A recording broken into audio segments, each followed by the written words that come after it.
স্বচ্ছ সৎ তাকে ভোট করবেন, একটা দুর্নীতিগ্রস্ত পার্টিকে তাকে আবার জিতিয়ে এনে পশ্চিমবঙ্গের ভাগ্য আরো খারাপ করবে।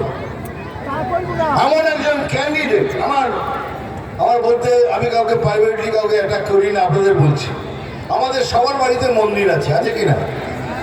আছে, ছোট ছোট মন্দির আছে, সেখানে আমরা এইটুকু গাছে জল চিনি দিয়ে আমাদের আরাধ্য মাকে পুজো করি। সেই পুজোতে পুজো করার পর এমন অনেকে আছেন যে পুজো না করে জল পর্যন্ত খান না।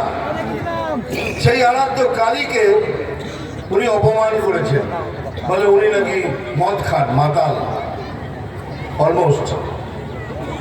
আপনারা সেই তাকে ভোট করবেন যে আমাদের আরাধ্য দেবীকে এইভাবে অপমান করেছে? কেউ করবেন?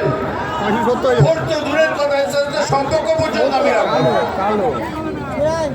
আমার মনে আছে আমি এখনো পর্যন্ত এখানে এলে পরে 4টের সময় দক্ষিণেশ্বর যাই মঙ্গল আরতি দেখার জন্য, মাকে দেখার জন্য।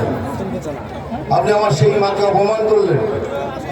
আপনাদের জিজ্ঞেস করছি, আপনারা ভাববেন আমাদের আরাধ্য মা, যার আশীর্বাদে আমরা বেঁচে আছি, যার আমার সংসার চলছে, আমার বাবা মা ভাই বোন সবাই ইজ্জতে রুটি খাচ্ছে, তাকে অপমান করছে।